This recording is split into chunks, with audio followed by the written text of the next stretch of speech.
Bismillahir Rahmanir Rahim. This is the English translation of the Majlis of Hazrat Maulana Qamar Uzzaman Saheb Damat Barakatuhum, which took place on Friday, the 26th of Muharram 1446, corresponding with the English date 2nd of August 2024. Hazrat Wala is saying and speaking about ilm and taqwa, these two things regarding which there is a great zarurat and a great need for it. By means of ilm, a person comes to know what are the permissible things and what are the impermissible things, and by means of taqwa, taqwa helps him, prevents him from committing sins. Now, the need for ilm is so that a person,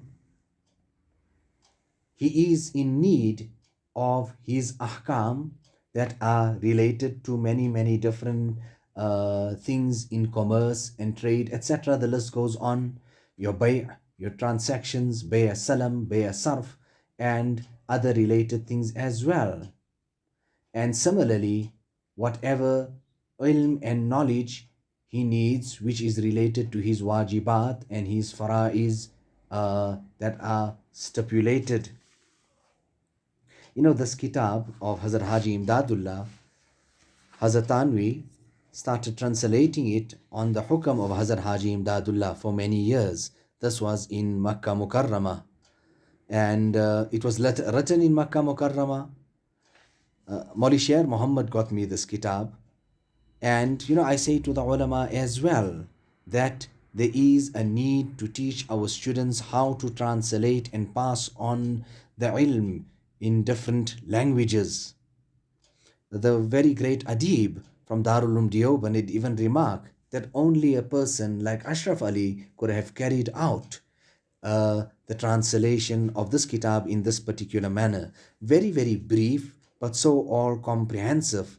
Allah Ta'ala bless us with both of these sifat, knowledge, ilm, and that of taqwa.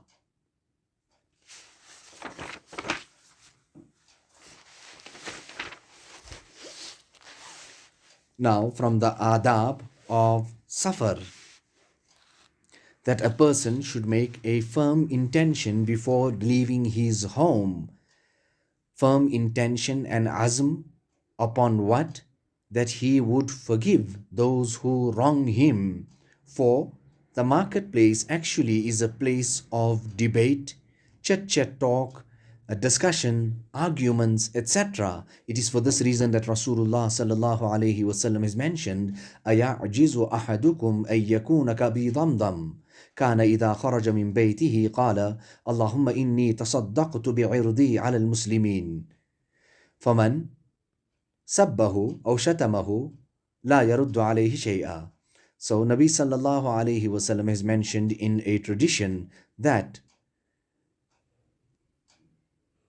what stops you, what prevents you, what makes you helpless of being like Abi Damdam. When he used to leave his home, he would make dua in this fashion and in this manner that, "Oh Allah, I give my honor in charity to the Muslimin." Thereafter, if anybody was vulgar to him and said something to him which was unbecoming, etc., swore at him, then he would not reply in the least. Now that's the first from the etiquettes of a person who wishes to travel. Secondly is the one that a person should make wudu and perform 2 rakats of salat before leaving. He should ask Allah subhanahu wa ta'ala for salama and peace in his going out, for he knows not what may be decided for him. What would his fate be out there? And the person who actually leaves to go into the market and bazaar place is like the person who is leaving and going into the battlefield. So it is suitable for him that he wears and he dresses himself, protects himself by putting on that tawakkul, in Allah subhanahu wa ta'ala. So he dresses himself with that type of armor, such a type of armor that will protect him from the arrows of the enemy. وَمَن يَعْتَصِم بِاللَّهِ فَقَدْ هُدِيَ إِلَى صِرَاطٍ مُسْتَقِيمٍ وَمَن يَتَوَكَّلْ عَلَى اللَّهِ فَهُوَ حَسْبُهُ. The third point here is that of it is suitable for a person who is leaving his home that he should hand over to Allah subhanahu wa ta'ala his family, his house, and whatever it contains.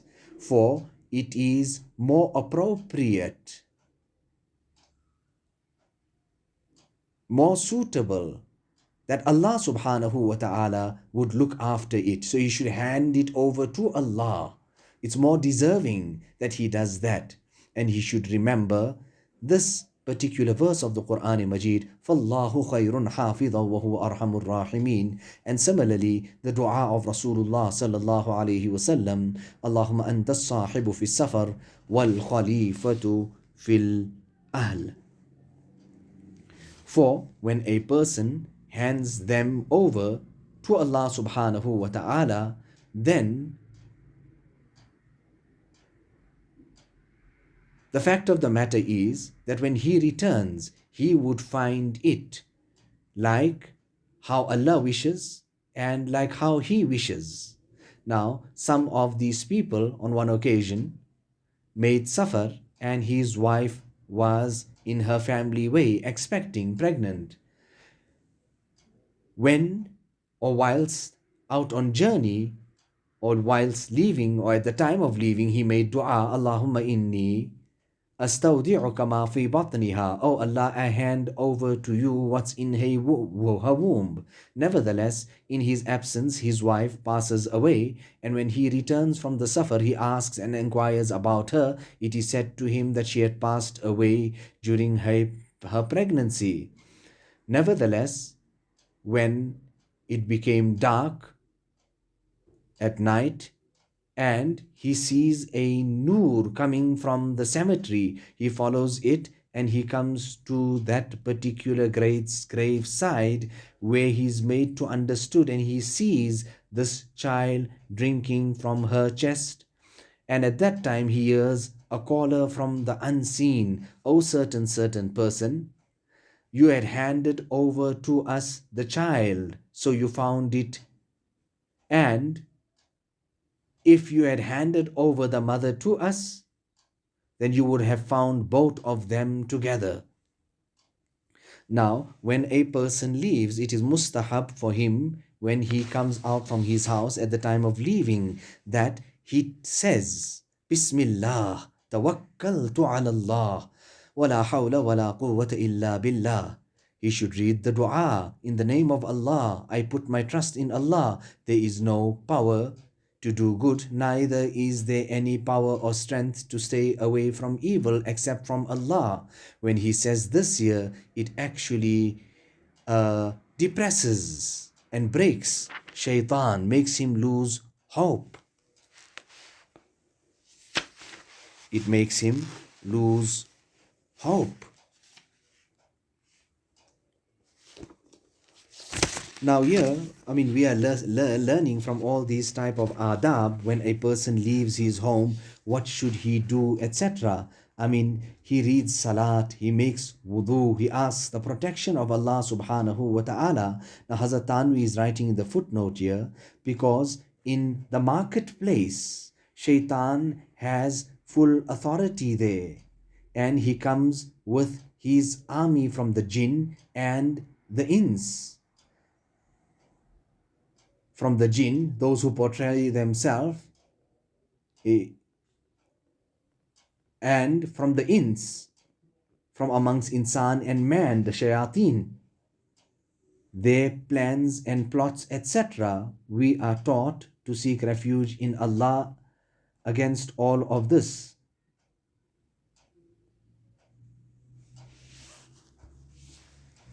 So, on one occasion we left and we went to Hakim Usmani just here in Allahabad, to his matab, And thereafter, Hazrat Maulana Shah Wasiullah Sahab was so restless. He was pacing up and down. What to do? How will he do? Where will he go? All of this year, because we were in the marketplace. He was so overwhelmed with fear.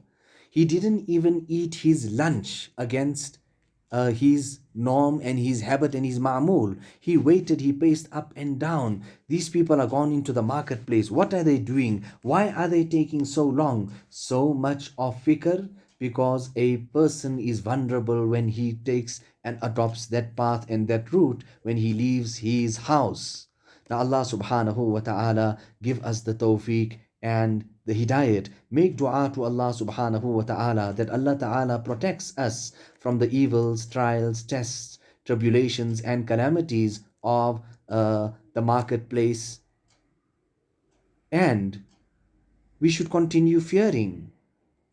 Why? Because if Allah Ta'ala is given us the tawfiq, then make shukr to Allah subhanahu wa ta'ala. Because otherwise, there are so many people who stayed such a long period of time in the company of the mashayikh, and towards the end you would see they had even abandoned that of salat.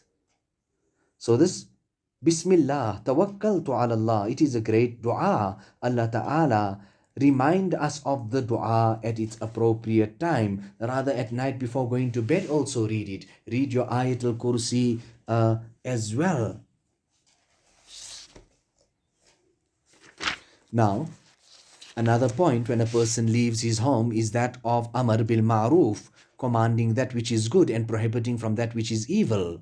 And that should actually be shukr to Allah subhanahu wa ta'ala for the ni'mat of strength that He has given you and taqwa that He has blessed us with. And he should think about the ayat of the Quran Majid, الَّذِينَ إِن مَّكَّنَّاهُمْ فِي الْأَرْضِ أَقَامُوا الصَّلَاةَ وَآتَوُا الزَّكَاةَ وَأَمَرُوا بِالْمَعْرُوفِ وَنَهَوْا عَنِ الْمُنكَرِ وَلِلَّهِ عَاقِبَةُ الْأُمُورِ.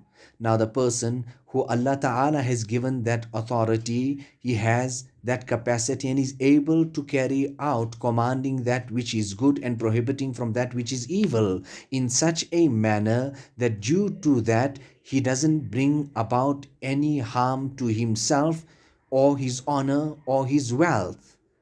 Then he would be counted from amongst those who Allah Ta'ala has given authority, and he should carry that out. Otherwise, if by means of carrying that out, he would be harmed in some way or the other, or he has the overpowering thought regarding that, then at that time the wujub and the necessity of carrying out commanding that which is good and prohibiting which is evil actually falls off his shoulder. Now, look at that there. Now, if we just keep these adab in our minds also, I mean, just look at that, just of Amr bil Ma'ruf and Nahi anil Munkar, so much of our worries, our troubles or problems which we are finding will also disappear. Now let us make dua. Allahumma salli ala Sayyidina Maulana Muhammad. Allahumma salli ala Sayyidina. ربنا آتنا في الدنيا حسنة وفي الآخرة حسنة وقنا عذاب النار. ربنا لا تجعلنا فتنة للذين كفروا واغفر لنا ربنا إنك أنت العزيز الحكيم. ربنا لا تجعلنا فتنة للذين كفروا واغفر لنا ربنا إنك أنت العزيز الحكيم. ربنا لا تجعلنا فتنة للذين كفروا واغفر لنا ربنا إنك أنت العزيز الحكيم. ربنا تقبل منا إنك أنت السميع العليم وتب علينا إنك أنت التواب الرحيم بحرمة سيد النبي الكريم صلى الله عليه وسلم.